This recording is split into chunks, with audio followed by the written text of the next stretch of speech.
नमस्कार दोस्तों, इम्तियाज जलील ने योगी आदित्यनाथ के मंत्री संजय निषाद और बिहार के मुख्यमंत्री नीतीश कुमार को जान से मारने की धमकी दे डाली। दरअसल नीतीश कुमार ने डॉक्टर्स को नियुक्ति पर देते वक्त एक मुस्लिम लड़की के हिजाब को हटाने का प्रयास किया। तब से यह मामला गरमाया हुआ है और संजय निषाद ने भी इसी बात में थोड़ा सा मुस्कुराते हुए कुछ बातें कह दी, जिसको लेकर एएमआईएमआई के अध्यक्ष इम्तियाज जलील ने संजय निषाद को कहा कि तुम शुक्र मना कि उत्तर प्रदेश में है, नहीं तो हम अपने बाप का भी नहीं हुए तो तुम्हें क्या बख्शेंगे। इस वीडियो को आप देखिए। समझ रहा है कि तू मेरी बच्ची को कहीं हाथ लगा देगा और हम खामोश बैठेंगे। अगर तू हमारे सामने होता तो तेरा हाथ तोड़कर दूसरे हाथ में दे डालते हम। हमको हिजड़े नहीं है, तो दूसरी जमात के हम नेता नहीं है जहां पर हम अपनी बच्चियों की ऐसी बेइज्जती, ऐसी शर्मनाक बात हम सुनेंगे।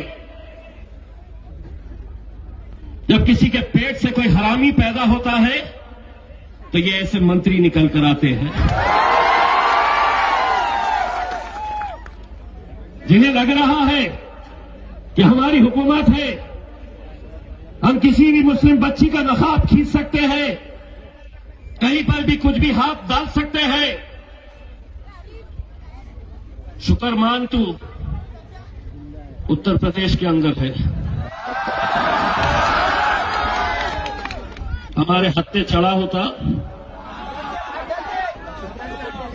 चाचा, हम किसी को नहीं छोड़ते हैं, इनके बाप को नहीं छोड़े हमने, तो ये क्या चीज है।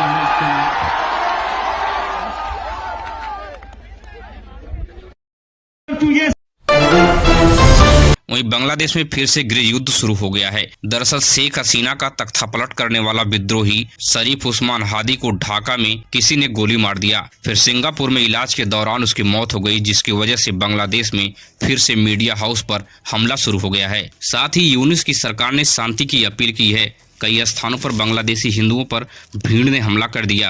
एक 30 वर्ष के हिंदू व्यक्ति को भीड़ ने मार डाला और मारने के बाद पीड़ से लटकाकर आग लगा दी। अब सवाल खड़ा होता है कि भारत हिंदुओं की रक्षा करने में क्या कदम उठा रहा है। प्रधानमंत्री मोदी का अभी तक कोई बयान नहीं आया। अभी कुछ दिन पहले एक बांग्लादेशी नेता ने भारत के 7 सिस्टर को अलग करने के लिए धमकी दे डाली थी, तब भी भारत का भी कोई बयान जारी नहीं हुआ है, जिसे लेकर काफी चिंता जाहिर हो रही है। वहीं उत्तर प्रदेश के बहराइच से बड़ी खबर सामने आ रही है। दरअसल बहराइच में एक कथावाचक पुंडरीक गोस्वामी को कप्तान आर्यन सिंह के नेतृत्व में गार्ड ऑफ ऑनर दिया गया। यह एक संवैधानिक पद के व्यक्ति को दिया जाता है, जैसे राष्ट्रपति, प्रधानमंत्री, मुख्यमंत्री, केंद्रीय मंत्री, कोई मंत्री या कोई उच्च अधिकारी को ही इस प्रकार का जो ऑनर दिया जाता है। लेकिन यहाँ पर योगी आदित्यनाथ की पुलिस जो है कथावाचक पुंडरीक गोस्वामी को यह ऑनर दे डाला। वहीं पे अखिलेश यादव और चंद्रशेखर आजाद सहित कई नेताओं ने योगी आदित्यनाथ के ऊपर बड़े हमले बोले हैं। वहीं पे चंद्रशेखर आजाद ने कहा, भारत कोई मठ से नहीं चलता जिसे आप मठ से चलाने की कोशिश कर रहे हैं। जो आप कथावाचक को गार्ड ऑफ ऑनर दे देंगे और यह देश संविधान से चलता है। वहीं उत्तर प्रदेश के बेरोजगार युवाओं के लिए बड़ी खबर आ रही है। जो लोग सरकारी नौकरी की तैयारी करते हैं उनके लिए सरकार 10 लाख रोजगार जो है सरकारी नौकरी के तौर पे लाने जा रही है। नए वर्ष में यह बड़ा तोहफा योगी आदित्यनाथ की सरकार देने की ऐलान तो नहीं किया, लेकिन बड़े बड़े अखबारों में यह खबर बड़े बड़े अक्षरों में छपी है। वहीं शिक्षा विभाग से लेकर लगभग सभी सरकारी विभागों में इस प्रकार की भर्ती की जाएंगी, जहाँ से 10 लाख भर्तियां पूरी की जा सकें। 2027 तक इसे पूरा करने का जो लक्ष्य रखा गया है। उत्तर प्रदेश के शामली से दर्दनाक खबर सामने आ रही है। दरअसल सनकी फारूक ने अपनी पत्नी ताहिरा, बेटी आफरीन और छोटी बेटी सरीन को बुर्का न पहनने की वजह से निर्मम हत्या कर डाला। पुलिस जांच में कई बड़ी चीजें सामने आई हैं। यह व्यक्ति इस्लामिक कट्टरपंथ में इतना लीन था कि यह जाहिल 18 साल से अपनी पत्नी को बुर्का और हिजाब में रखता था और पिछले 18 साल से यह जाहिल अपनी पत्नी, बेटी समेत कई लोगों का आधार कार्ड अपने घर में नहीं बनवाया था, ताकि आधार कार्ड बनवाने की वजह से इन लोगों का जो है फोटो आधार कार्ड पे आ जाएगा। राशन कार्ड तक भी नहीं बनवाया था, सिर्फ इसलिए कि हमारी पत्नी और बेटी को कोई देख न ले। ऐसे इस्लामिक कट्टरपंथी सोच रखने वाले लोगों से सावधान रहें। सरकार ने मनवर डॉक्टरों के ऊपर शिकंजा कसने की तैयारी कर ली है। दरअसल सरकार का कहना है कि डॉक्टर इस तरह से पर्ची लिख देते हैं कि कोई पढ़ ही नहीं पाता है। अब डॉक्टरों को साफ शब्द में बिल्कुल पढ़ने योग्य इंग्लिश में ही दवा लिखनी होगी। इसलिए डॉक्टरों की मुश्किलें बढ़ गई हैं, क्योंकि कई डॉक्टर सिर्फ इसी लिखने की वजह से मेडिकल से कमीशन वसूला करते थे। अब उनकी कमीशन खोरी यहाँ पे बंद होने वाली है। वहीं पे अनंत अंबानी ने प्रसिद्ध फुटबॉलर लियोन मेसी को 10 करोड़ की घड़ी गिफ्ट में दी है। दरअसल यह घड़ी जो है पूरी दुनिया में सिर्फ 12 पीस मौजूद है और गरीबी अमीरी की खाइयां इतनी गहरी हो चुकी है कि कोई 10 करोड़ की घड़ी गिफ्ट दे रहा है और कोई 10 से 12 घंटा फैक्ट्री में लोहा पीटकर 10 से 12 हजार रुपए कमा रहा है। दरअसल यह गरीबी अमीरी की खाई इतनी गहरी इसलिए है क्योंकि देश के 1% अमीरों के पास देश की 40% संपत्ति पर कब्जा हो चुका है, जिसकी वजह से यह गरीबी अमीरी की खाई बढ़ती जा रही है। वहीं दिसंबर के लास्ट तक मोबाइल के रिचार्जों में 20% की बढ़ोतरी होने वाली है। सभी रिचार्ज प्लान में वीआई, एयरटेल, जियो के ने फैसला कर लिया कि 50 से 100 रुपए तक हर प्लान में बढ़ोतरी होगी और आपकी जेब से ज्यादा पैसे अब निकलने वाले हैं। वही सरकार ने संसद में बताया कि एक साल में 805 करोड़ रुपए की ठगी यूपीआई ऐप के जरिए हो चुकी है। किसी भी वेबसाइट या किसी भी व्हाट्सएप लिंक पर क्लिक करने से पहले 1000 बार सोचें, नहीं तो पलक झपकते आपका बैंक साफ हो जाएगा। इसी तरह से 805 करोड़ रुपए लोगों के खाते से यूपीआई ऐप के जरिए निकाल दिए गए हैं। वहीं एलोन मस्क की टेस्ला कंपनी ने गुड़गांव में अपना नया चार्जिंग स्टेशन शुरू कर दिया है। 15 मिनट में टेस्ला गाड़ी को आप चार्ज कर सकते हैं और काफी दूरी तक आप चला सकते हैं। पहला जो है चार्जिंग स्टेशन टेस्ला का गुड़गांव में खुल चुका है।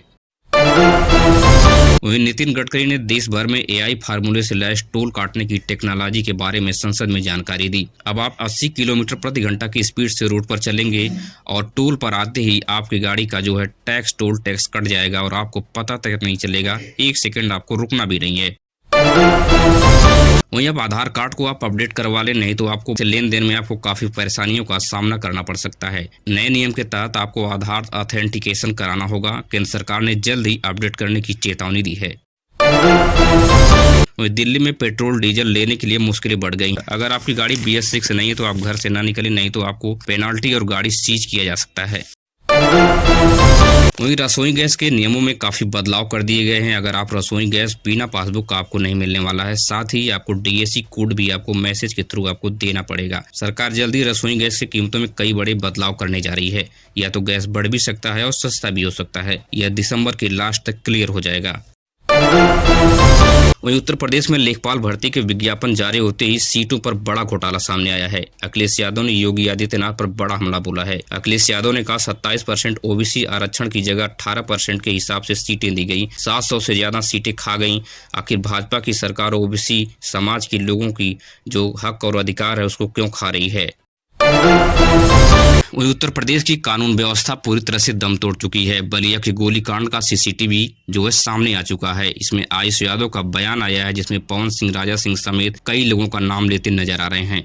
5 दिन हो गए, अभी तक किसी की गिरफ्तारी नहीं हुई है, क्योंकि ये जो गुंडे हैं योगी आदित्यनाथ की जाति से मैच खाते हैं। इसको लेकर अखिलेश यादव समेत कई नेताओं ने बड़े हमले बोले हैं। योगी आदित्यनाथ ने अपने स्वजातियों को खुली छूट दे रखी है, वह कुछ भी कर सकते हैं और पुलिस उनके ऊपर कोई एक्शन भी नहीं लेती है। साथ ही आयुष यादव की बहन ने भी एक बयान जारी करके कहा कि अगर कोई पुलिस प्रशासन एक्शन नहीं लेता है, कार्रवाई नहीं करता, अगर हमें न्याय नहीं मिलती है तो हम इन गुंडों को खुद ही गोली मारेंगे। इस बयान को आप खुद ही सुन सकते हैं।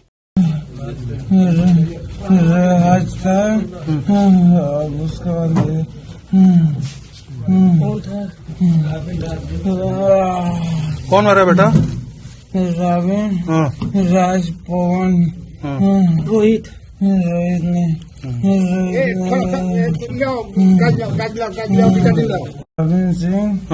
हम मारेंगे, हमको जहाँ दिखेंगे सब हम वहीं गोली मारेंगे अपने बाबू के लिए।